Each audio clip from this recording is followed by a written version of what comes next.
be the change it takes to make the world.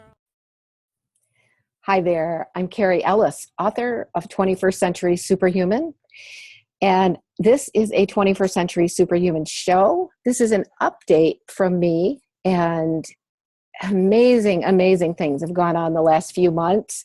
So I just want to do an update here, and then we're going to jump into getting back onto having shows done. And one show that I'll do right away is a review of our entire tour.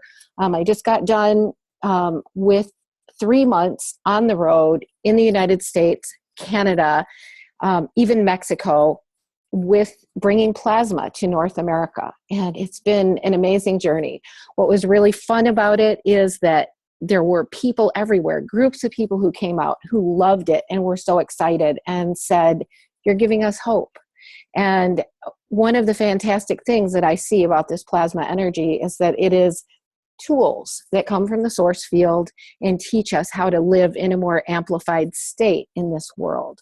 So we are plasmatic machines ourselves. We are plasma generators. We are vehicles of source energy. So I can't even tell you how much I learned on this tour. I learned from the people. I learned from teaching.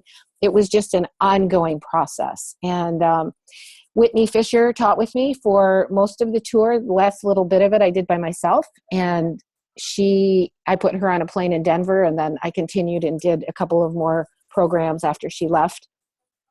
And then I drove back across the United States, and I'm actually now in Costa Rica, and for the purpose of bringing plasma to Central America, getting a little bit of a rest. I'm in a beautiful place where I get to share with kind of a community here. And so I'm going to jump in, and we will do a show very, very shortly that is covering kind of the entire tour, an overview, what we did, the places we went, and what the learnings were each place. Because Whitney's group, which is called Many Hands for Peace, that aligned with my 21st Century Superhuman, and I call her the science whiz kid. She was better at some of the technical things than I was. So together we really made a good team, and were able to present just amazing materials that we were learning from all the time as well. And it was an intensive, each workshop was an intensive 2-day experience, and we learned so much, we gave so much, and I feel like a really great seeding happened in North America for this plasma technology that I think will continue and will go far. And then also, as I'm coming down into Central America, and I hope to be in South America later in the spring, and actually may go teach in South Africa as well. So South Africa, possibly even Egypt. So we'll see what happens. We'll see what the universe unfolds. These days I kind of take my directions from the universe as things align in my heart and my soul. And what I would like to encourage you to do as well, I feel like we're in a time, as I speak of in my book, the time that the ancients called the shift of the ages. We are in this incredible time where energies are moving. We are moving into fields of greater energy, of higher consciousness, and we are shifting along with it. Nothing is going to stop this change. Nothing is going to hold it back. All the intel online and the stories that get told are all part of the unfolding of what happens when a culture decides to step outside of source, to live out of love, and to carry the burden of anger or hatred or violence. And so the greatest teaching that we're in right now is that this matrix, this system, can only mirror back to us that which is what's coming from inside of us. And we have not only our conscious content that says, yeah, I want to be a good person here and I want to do good things, but we also have unconscious content that comes from our generations. And I'll be telling more stories about that soon as well. But those unconscious stories, when they come up, when we experience ourselves feeling hatred or dislike or fear, the greatest thing we can do is to cancel, release, and let those go, which is what is taught in the ancient Aramaic texts, which the ancient Aramaic is literally a language of quantum physics. And it was trying to communicate to us many thousands of years ago because it's been around for about 7,000 years. It emerged around the time of ancient Egypt. I believe it was grounded as a complete language on the planet. And it is telling us that if we will cancel, release, and let go anything outside of love, and we will breathe and smile and center in love, we will begin activating love in the world around us. So this is what I believe we're here to do. I believe it is our walk of mastery in this world. And so along with, this plasma technology, which I feel like are just really great tools to add to our toolbox for how we're operating in a more conscious way in this world. There's healing happening. Tumors are disappearing in 5 hours. Just amazing. I think we're still in the infancy stages of learning how to bring forward power devices. And I see this as a download. It's coming to us, and we have to meet it. We have to participate. Somebody's not going to just come along and say, here you go, here's your new civilization. It takes us participating and being part of it. And that's what was so much fun. Whitney's group, Many Hands for Peace, has the philosophy that as we each come together, we come together in community, we come together with each other, and we each share what we know, because we each have different talents and skills. I say there's 7 billion brilliant people on the planet. And so how fun is that? If each one of us will just really enter our heart, live according to the highest truth that we know, be living in our joy, find ways to be joyful and find ways to participate and to play. And as we do that, what we're doing is literally activating a new earth that is founded in our joy, our love, and our creativity, a new way of being. So one of the biggest questions I've gotten asked on this whole tour has been, how's the van running? And because people knew that I had car units in my van. So what I'm going to do is just switch over to a little slideshow, and I'm going to give you a really quick update about that, and then we'll do a longer video on it. But because that was the most pressing question, because wouldn't we all love to, I'd really like to just be flying mine as a spaceship, forget the fuel savings. I mean, if I could just get rid of fuel altogether. I believe that that's where we're headed, but we've got a little ways to go, a few hoops to jump through to get our own understanding going. Oops, let me just do this first. Let me go to share screen and view full screen. So basically, this is the simple Magrav car unit. It's kind of been really worked on a lot by Dave Stewart and the Keshe group in Tarapoto, Peru, who I visited on one of my Peru trips last year. And we will probably be going down and visiting them again this year. So these are coils that actually Whitney had made before she met up with me. These are nano coating on the bathroom floor at the cabin with the cold caustic method. That's another thing I'm going to be doing, is making some really short tutorial videos on how to make GANs and how to nano coat, because I felt like our groups really needed those and were asking for those. So those will be coming up also in the next couple of weeks. It's one reason I came down here to Costa Rica, to just get a little quiet time where I could get some of this background work done on the web. So these are what the coils look like. They're getting nano coated. And interestingly enough, I put them over a cup of water in the freezer, and this is the plasmatic field that they were forming, which is wonderful. They each formed a different one, and interestingly enough, when I dumped these cups out and redid the ice overnight without the coils, the plasmatic fields remain. So there's a plasmatic imprint that happens when we begin amplifying the plasma energy. This is kind of what the coils look like before they're nano-coated, and a unit kind of in process. I want to give thanks to Dave and the crew in Peru for some of these photos are theirs.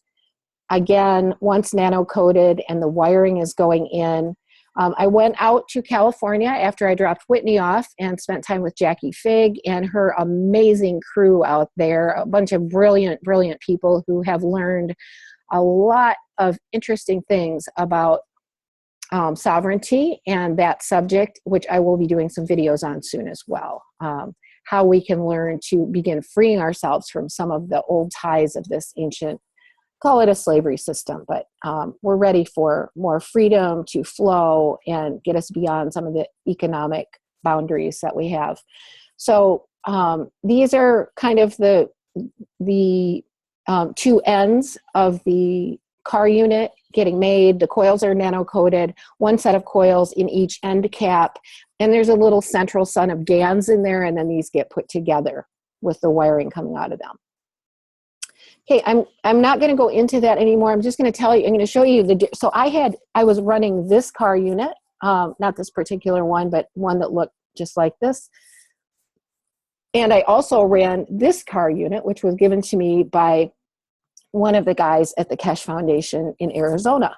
And this has a spinning ball of GANs. It's some kind of a fan unit that is sold at Home Depot. And then it has nano-coated coils set on top of that spinning fan. So that plugged into the lighter, and that was inside my car with the spinning ball, which really felt wonderful to be around. And then the earlier unit was actually plugged into my battery.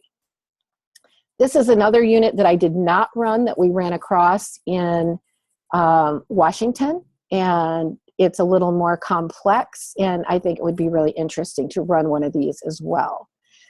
So this is a star unit. I call it a star unit. It's a new kind of passive unit that doesn't really plug in. This is just one I was working on in its beginning stages, and it might be an adjunct to a car unit. There are blueprints available for this, and we'll do a show really shortly here, and we'll go into all the details of these car units and how they work and how they're built, so you can see pictures and know where to download the blueprints and all of that. I'm also working on getting these things up at some pages on my website at 21stcenturysuperhuman.com, and so that you can find them all in one place. So here I am, I'm back, and what I'd like to say is, so how did the van run? How was the van running? And the bottom line is, basically, I had a few spikes where I got up to 26 and 29 miles to the gallon from somewhere between 15 and 20. That is my norm.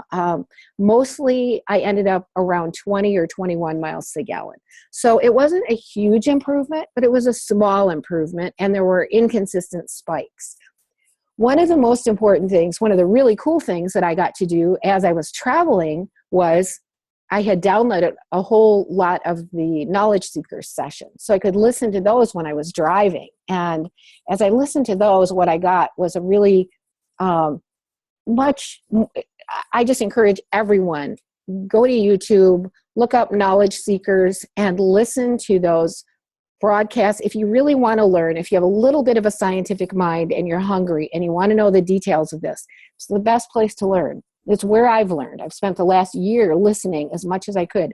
And I would listen to some of those, 2 or 3 times. And in that listening, what I got is just a better concept of what I was learning and what I was teaching. And I was continually getting my own upgrades of understanding of how all this works. And the thing that I really got, Jackie Fig, for instance, in her old diesel car in California, who I went to the car workshop with and helped just produce some of it, although they had done a fantastic job, and she's producing ongoing workshops there for car units and for household units.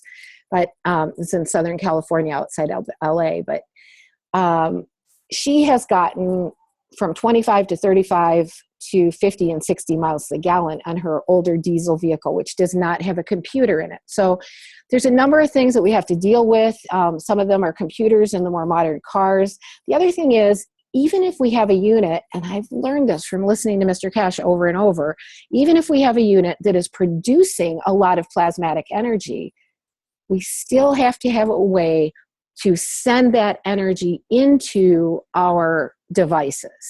And I think that's where I fell short in what I was able to put together in the time I was on the road. I was spending all my time driving and with people, and I was not sitting around in a shop trying to work out the details. And if I'd been a little more mechanical, maybe I would have figured that out. But I'm hoping to do that in the next few months, take this to a next level. Another thing that we had with us was an infinity unit that Whitney had built through the work of Mike Nashif. And we had that plugged in part of the time. And that also gave us a really nice, really beautiful plasmatic field that surrounded us. It was amazing. And sometimes I thought my van would just fly to the next place. That is how plasmatic we felt. We were carrying, about 15 or 20 bottles of GANs most of the time. And the energy of our vehicle and our lives and the way everything was unfolding was very magical and beautiful. So when we are living in love, when we're in clarity, when we're operating in our own plasmatic field, and we understand these beautiful tools that help generate and amplify more of that energy, we literally have miracles happening in our lives. And I think that's what we saw on this tour, was really a beautiful, miraculous journey. So I'm going to be putting together some videos that will recap a lot of this, a lot of what we learned, how we taught, because we'd like you to be teaching your own workshops. It doesn't have to just be us.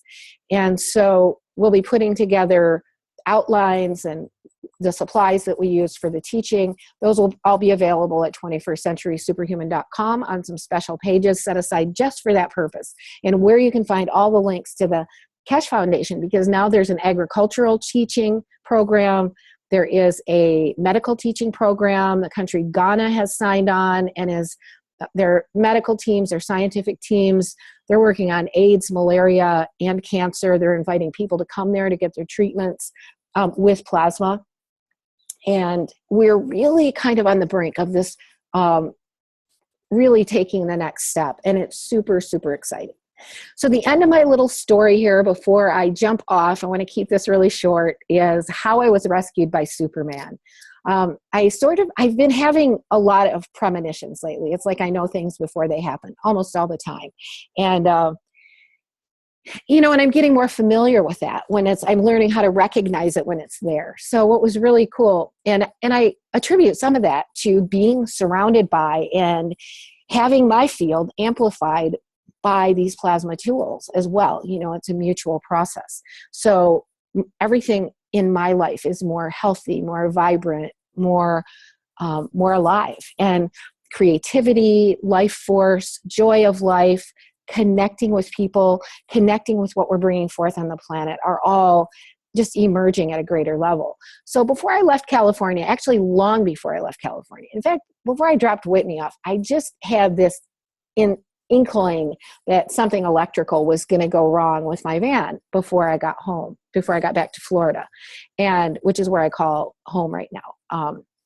Some little community households and et cetera down there. So anyway, I tried to not give it too much energy. I just went, well, hopefully if that happens, it will happen in a way that I can easily get through the process, because I'm traveling on very minimal funds. What we've gotten has been donated to us generously.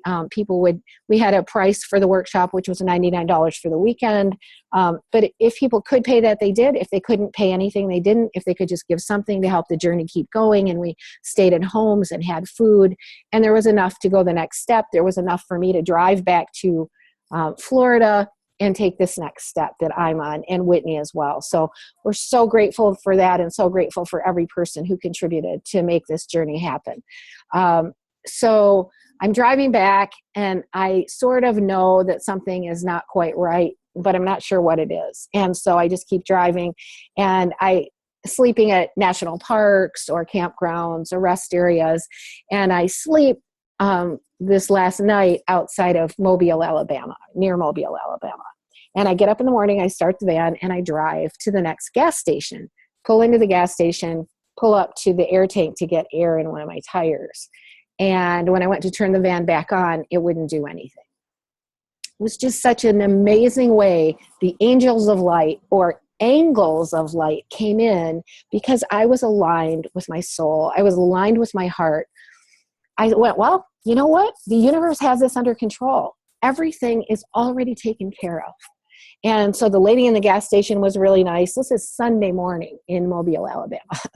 So she said, if you walk up, half a mile up the road there's a auto zone up there, and they might be open today, but I'm not sure. So, and I don't use the normal cell service most people do. So I'm kind of dependent on connecting resources wherever I am. So I go walking up the road and go to the auto zone, and they happen to be open, and these wonderful country guys who were in there, one of the guys helped me, and he said, oh yeah, I know a mobile mechanic who might be available today. So he gets on the store computer and calls the mobile mechanic, and just like people in a small local area would do. And the local mechanic says, yeah, I'll come there in a while, but I've got something else I'm working on. So, and his name is Nick. And so he says, just tell her to go back to her van and wait, and I'll come there in a while. So I go walking back down the road, to my van, and get there and try it again, and it won't start. And I set jumper cables out on the ground just to see if anybody would consider jumping me. And I asked a few people, and they said no. People are driving these big cars. They don't even know how their cars work anymore. I'm used to living in a small town in Colorado, and everybody knows how to do everything, and everybody helps each other. But we're in this modern world, and people are in a hurry. They're afraid of talking to strangers. It's crazy. It is really crazy. But I just kept going, the universe is in charge. This is going to be okay. And I just stayed in that center, and I was really, really good with it. And so I thought, well, I was really wanting to vacuum out my van before I got home, but I just didn't want to stop and take the time to do it. And here I parked right next to the air and the vacuum cleaner at the gas station. I thought I might as well vacuum out my van. And I was supposed to be at the airport. It's already about 11 o'clock on Sunday. I was supposed to be at the airport Monday morning at 4:30 in Florida to fly to Costa Rica. That's what my ticket's for, an unchangeable ticket. And I thought, well, I don't even know if I'm going to get to go to Costa Rica. But you know what? The universe is in charge. This is okay. So I put the money in for the vacuum cleaner. I vacuum my van. I get it all cleaned up. And I thought, well, got a little more time. I might as well pack my clothes for Costa Rica.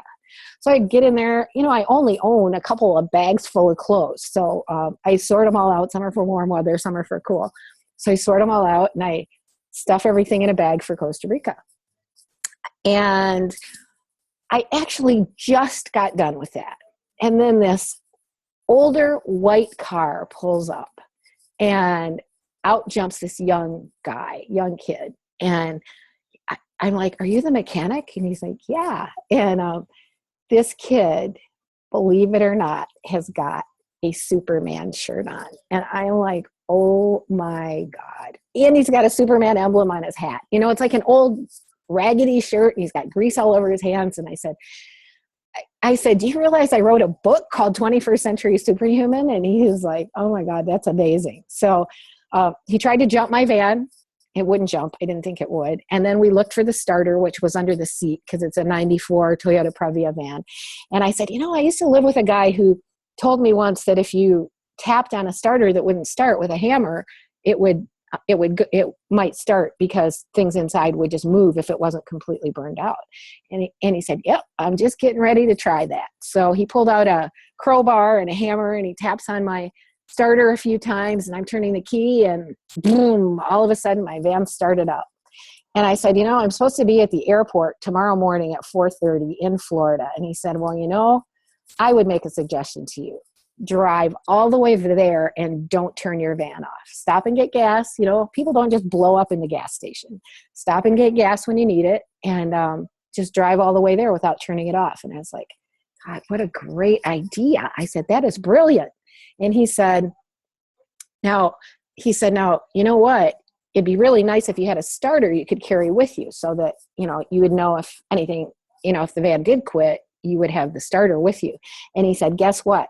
That AutoZone store you went to is the regional auto store, auto parts place around here. If anybody is going to have the starter for your van, they will. And that's what I had been most worried about, because it's an old Toyota and they don't even make them anymore. So that was my biggest concern when I thought something might go wrong, was that I wouldn't be able to get the part. So he calls the AutoZone and talks to this guy. And the guy says, yes. He goes, we have that starter.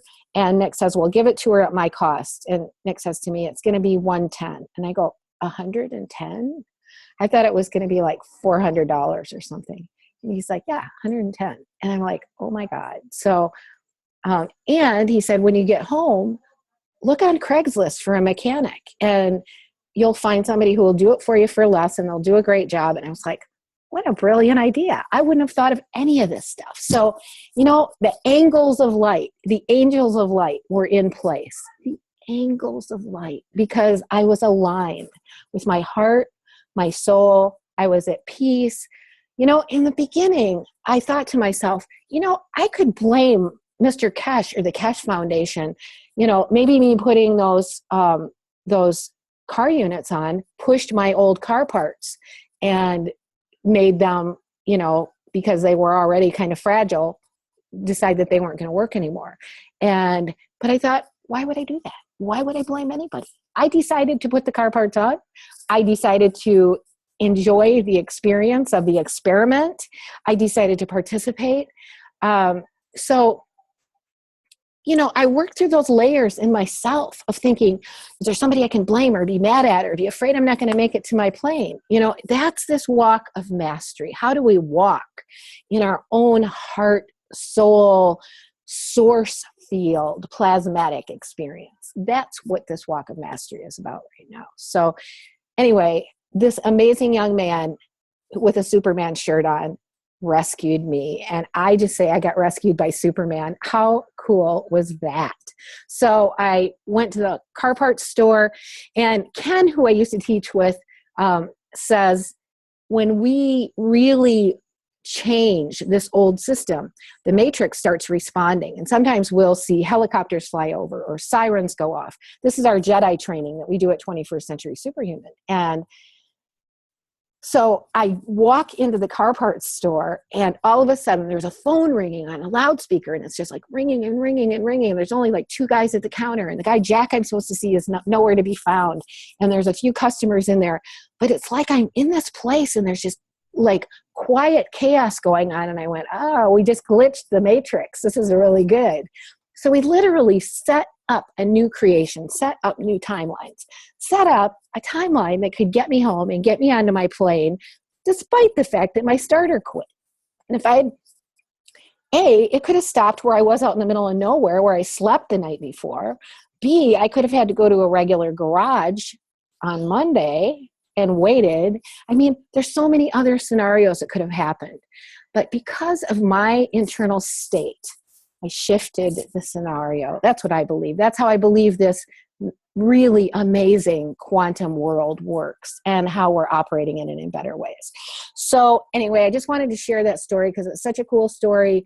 I drove all the way to Florida. I was tired. I got in about 1 a.m. and had to sort through a few things and shared with my housemates things they needed to know. I actually had found a mechanic on Craigslist who agreed to put the starter on my van. So I left the money with my friend for that and made it to the plane by 4:30, and here I am. So anyway, many blessings to all. Listen to your heart. Breathe, smile, and center in love.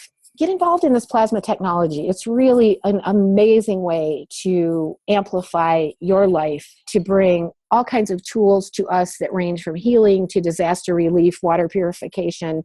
And we are right on the brink of amazing energy technology. I personally have been able to see and experience things that other people have not because I was invited into certain places to do that. So there'll be some upcoming videos sharing kind of an overview of what we've learned here, and I'll definitely be putting out some really short clips on how to nano coat, how to make GANs, how to use these materials in your everyday life, because I've had people just asking for them everywhere I go. So many blessings, much love, and be a 21st century superhuman. Get rescued by Superman or Superwoman, and we'll see you soon.